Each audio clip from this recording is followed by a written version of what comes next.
Hello ladies and gentlemen, welcome to the Robin's Nest. Today we're going to talk NASCAR, IndyCar, European Truck Racing, IMSA, quite a few other things. So, not going to spend a whole lot of time building it up. We're just going to get right into it. Make sure to like, subscribe, turn on notifications, share this video, the works. If you're interested in diecast, t-shirts, hats, any old school NASCAR stuff, or auto parts, check out our eBay. The link will be in the description. 10% off store-wide for the next month. So, without further ado, let's get into it.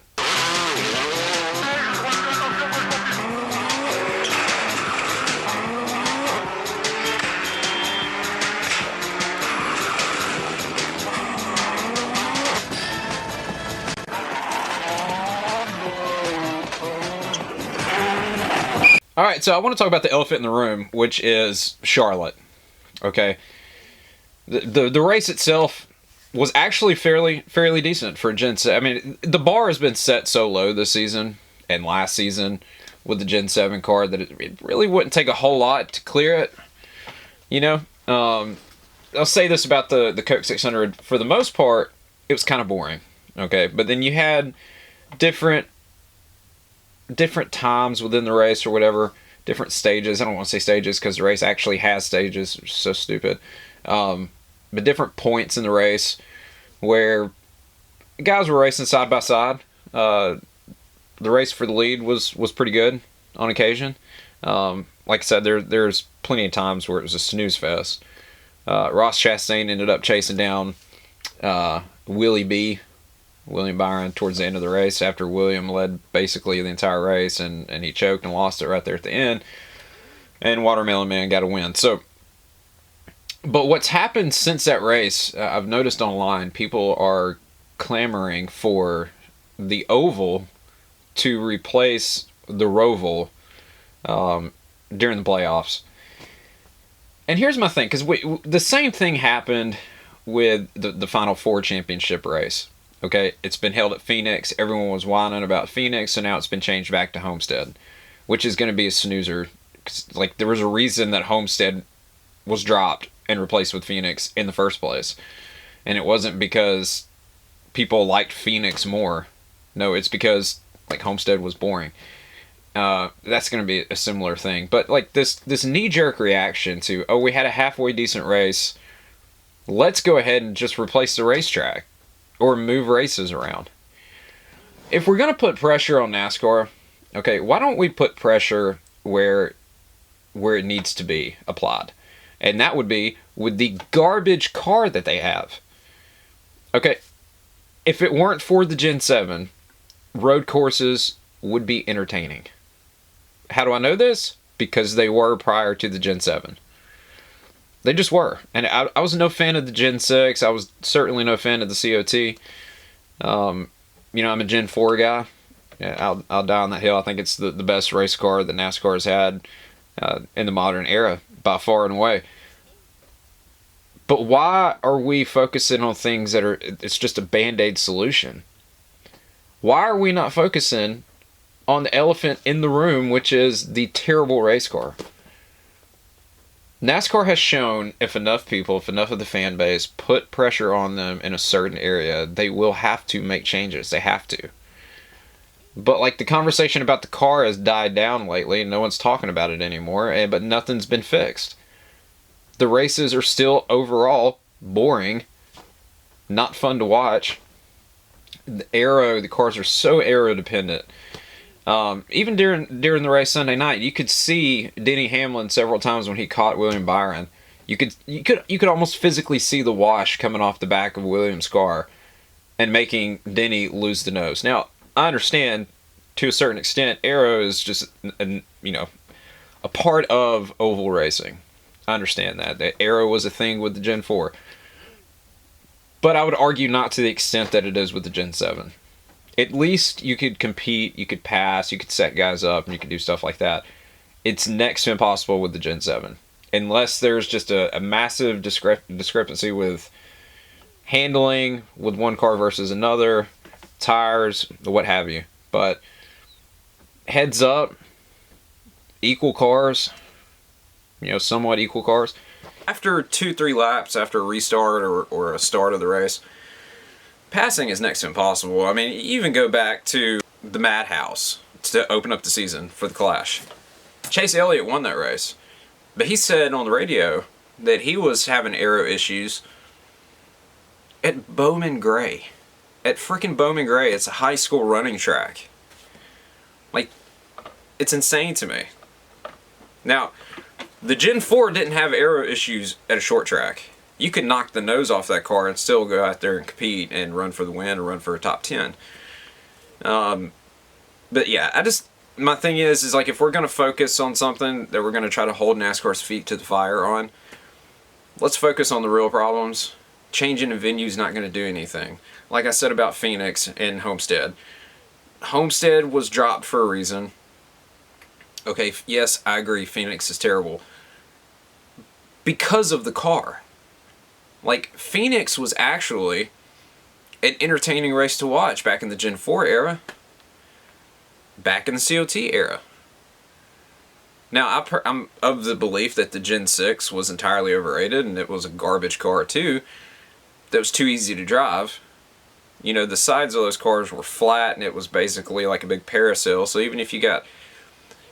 Similar to the Dodge Daytona and the Plymouth Superbird back in the... whenever it was that they raced, the late 60s, early 70s.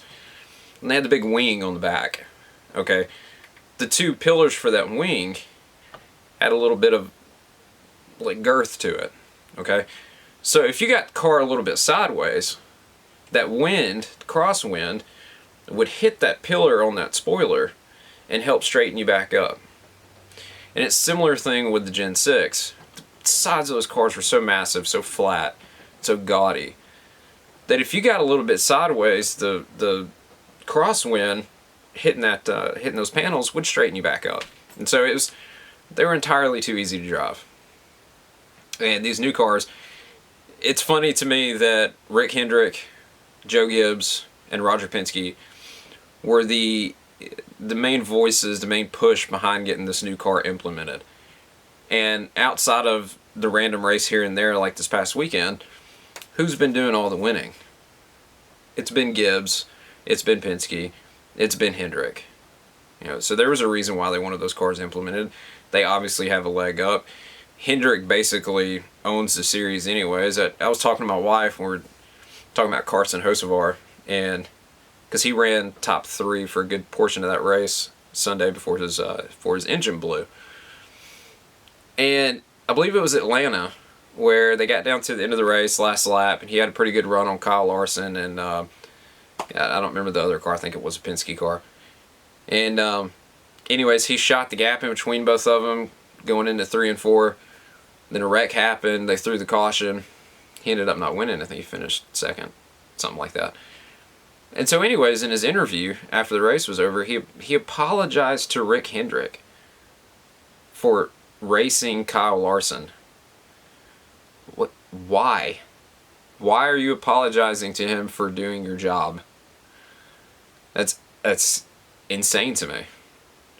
But it just goes to show that Rick is, and I'm not throwing Rick up underneath the bus, because I used to work for Rick. I have a lot of respect for the guy. Really, really nice guy. He's one of those kind of guys that would give you the shirt off his back.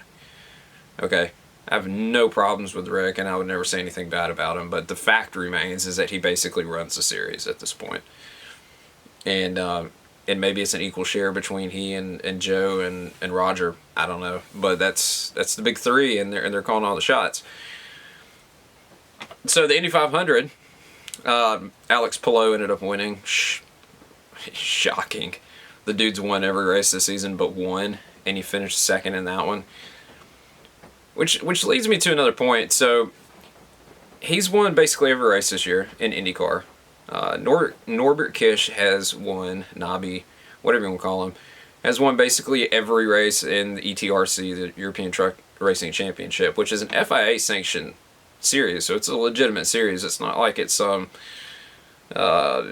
local series that they're running in Czechoslovakia or the Czech Republic, whatever it's called nowadays. No, it's a legit series. And so he's smoking everybody pretty much every round. You look at Penske and IMSA in the prototype class, winning every race.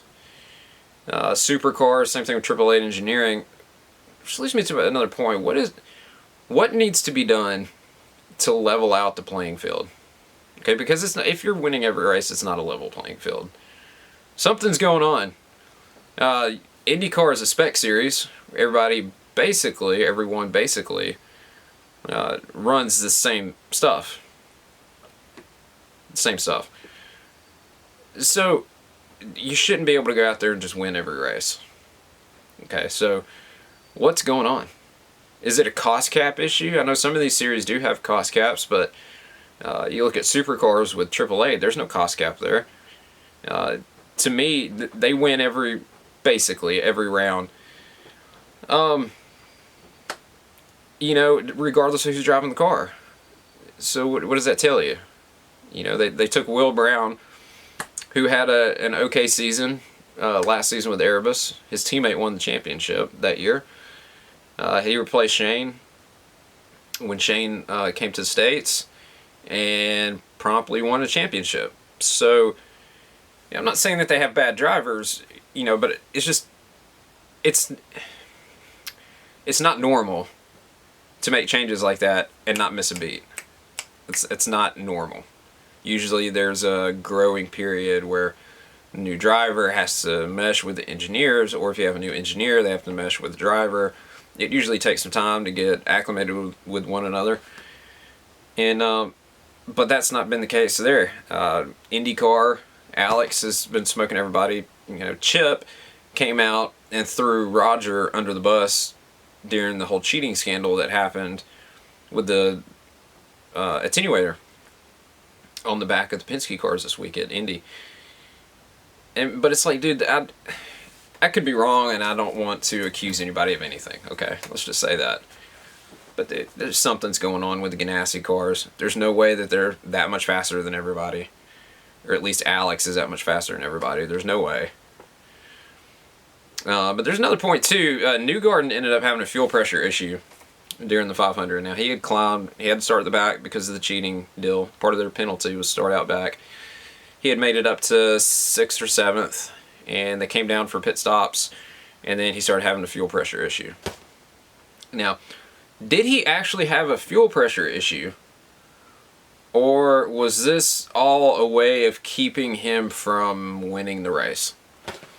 Because think about it for a second. What would have happened if after everything that happened with the cheating stuff, with the attenuator, diffuser, I keep wanting to call it an actuator, the attenuator on the Penske cars, and then coming to find out that the car from 2024 that Newgarden won with was also illegal. What would have happened if a Penske would have went out there and won that race Sunday? Can you imagine? Can you imagine the peanut gallery online, on Twitter? They would have had a field day with that. It wouldn't have been good. And you've already got guys like James Hinchcliffe who came out this week or last week and publicly stated that he thinks that Penske shouldn't own a team and own the series. That it's stunning the growth of the series. It's making it look illegitimate. I just don't believe that he actually had a fuel pressure issue. I could be wrong. Like I said, I don't want to accuse anybody of anything. But there's a lot of money that's exchanged behind the scenes. There's a lot of money to be made. There's a lot of money to be lost.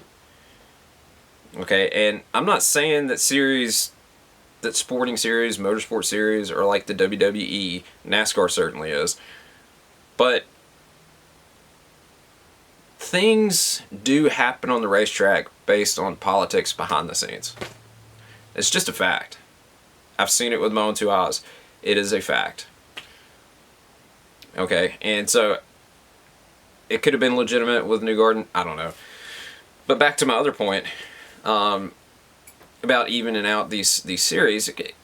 As a fan, you don't want to tune in every week to see the same guy win. Okay, that's why NASCAR ended up changing their playoff format, because Jimmy Johnson was winning every race, every championship, whatever, and the fans got tired of it, didn't want to see it anymore. So what needs to be done to even out ETRC? Okay, they have two classes that run in each one of their races. whatever the normal class is called, and then the Chrome class is basically like an amateur or like a rookie class.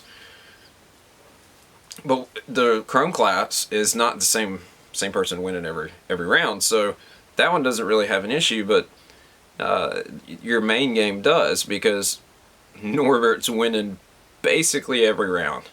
No one wants to see that. Nothing against him. Hey, good, man. If you're doing it and it's legit, hey, props to you. That's awesome. I don't know. Something needs to be done, though. IMSA, a similar deal. Penske's out there smoking everybody every round. Yes, he's got factory support from Porsche, but RLL runs factory BMW team. You have the Cadillacs, who are factory teams, and you have some other ones that are starting to come in too. So there's no way, I don't think, that there's a way that those Porsches can be that much faster than everybody to where they win every round. Maybe they're just insanely lucky. That could be the case. I don't know. It'd be interesting to see how the rest of the season unfolds with each one of those categories. Something's got to change. Something's got to give. Because, like I said, you're gonna lose viewership. I mean, what's the point of watching if you know how the race is going to end every week? You know what I mean? There's really no point. For the average viewer, there's no point. Now, see, I love watching motor racing. I don't care. Like, I do care who wins. But, like, if it's the same dude every week, whatever. I like watching it. But your average fan's not going to feel that way. You know, like I said, that's exactly why they changed the playoffs in NASCAR. Now, they should just get rid of the playoffs. But that's probably never going to happen with Tweedledee and Tweedledum running the show right now. So, but anyways, that's just, what I want to touch on a couple of things. And MotoGP, by the way, I don't know if you watched it this weekend, was insane. Okay, absolutely insane. The Ducati team, Checo Bagnaia. Sorry, I'm from Alabama. Okay, so like some of these names I have a difficult time with, but Bagnaia ended up crashing out. The Marquez brothers both ended up crashing out, and these are your top guys. These are guys that win basically every race back and forth.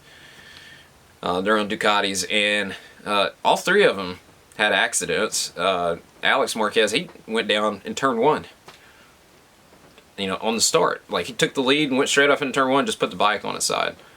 Then they got really fortunate that there was a crash, I think on lap 2 or 3, that put oil down on the racetrack, so they red flagged it, and under the rules, if it hasn't been 3 laps completed yet, everyone who started the race has the ability to come back and restart the race. So those guys got on their spare bikes and they came out there and put on a pretty good show. And then one fellow on a Yamaha who hasn't won in several years was smoking everybody. I can't pronounce his name, okay? So I'm just going to tell you, he's on a Yamaha. He won the championship in like 23 or 22. Hasn't won in years, several years now, and was smoking everybody. And then the ride height control on the bike broke, and so the bike was squatting down on the rear tire. It's essentially as if the bike had a suspension failure, and it was just squatted down. And so, anyways, he ended up losing the race. He had like a 5-second lead. He was checked out, smoking everybody. It was heartbreaking to watch because he gets off the bike and he's distraught. Hey, I can only imagine. Similar thing with Scott McLaughlin at Indy when he crashed on the pace lap. Just inconsolable, and I can't even imagine being that close to getting the victory at Silverstone, no less. So yeah, but Silverstone is like one of those tracks, man. It's like Daytona, Talladega over here, or Laguna Seca. I'm trying to think of like the big races we have here. Silverstone is at the top of that list. As a professional race car driver, you want to win there, or motorcycle rider, whatever you want to call it, whichever one you want to talk about. But it was a big deal. And speaking of big tracks, Monaco was Sunday morning here in the States, and it was basically what you'd imagine. It was kind of a joke, actually. Like, you already can't pass at that track because the car is so big and gaudy, and the track is so narrow. Like, the track is outdated for the new cars. Of course, they can fix that by making the car smaller. But like, why would you change the car just for one circuit? That wouldn't really make any sense. Lando Norris ended up winning. I mean, basically, unless you have an issue, wherever you qualify in Monaco is basically where you're going to finish.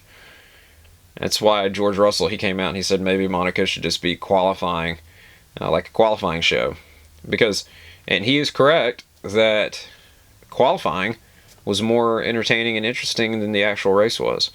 Outside of, Pierre Gasly ran into Yuki at the beginning of the race.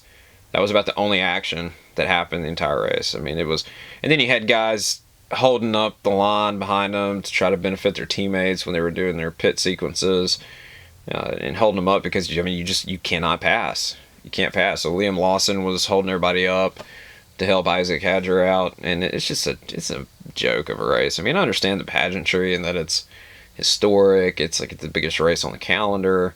Everyone wants to win it. But like, how can you jump out of the car after that circus with a straight face and be proud of whatever happened? Like, it's to the point. Monaco either needs to be dropped or there needs to be some serious track adjustments, layout changes, something. It's not good. And you have other street circuits that they run on that are interesting and they can kind of pass. Miami is another one that's better. I know it's basically in a parking lot. It's not actually a street circuit by true definition, but we'll just call it a street circuit. But it puts on better racing than Monaco. And like I said, it was built in a parking lot around the Hard Rock Hotel Casino. But it's a better show. And I'm not saying that because it's in America. Okay? I hate Austin. The Coda, I can't stand that track. I don't know. There's something about Austin, about Coda that just doesn't, the first corner, I think, is the main issue I have with that track, because it is designed in such a way that you're just inviting nonsense to happen. And it always does. Guys running each other over, first lap of a race, not even in Formula 1, just in any form of racing that races there. First corner, first lap, these guys, they go down into a funnel, basically. Complete hairpin corner. And to me, that's not racing. I want to see, like, legit door-to-door stuff going on, but, like, that's not what that is. That was intended for there to be a demolition derby in turn 1. Let's put it that way, okay? Let's be real about this. That's what it was. But I digress. Anyways, if you enjoyed listening to me ramble, make sure to like, subscribe, turn on notifications, share this video, the works. As I said before, we have a 10% off sale site-wide on our eBay right now. We sell die-cast, t-shirts, hats, basically anything that's racing related as far as memorabilia is concerned. We also sell auto parts, things like that. But I'll show you. Just for instance, like this.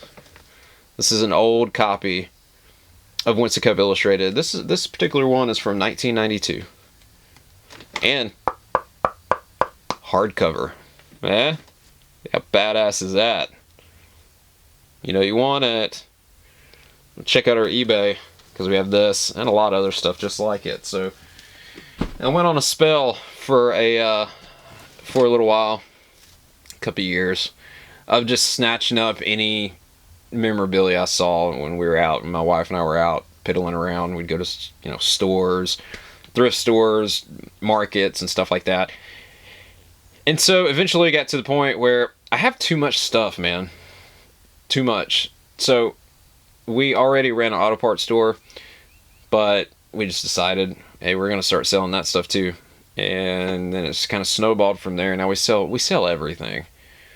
But that's my bread and butter, is automotive. It's my passion. So I know a lot about diecast from all this stuff. Know a lot about t-shirts, hats, and all that kind of stuff. So we got good stuff, is what I'm trying to say. We don't pick up Walmart NASCAR shirts. Okay, we have like the real deal. So check it out. And if you want to, make an offer on something, you can do that too. Just shoot me an offer.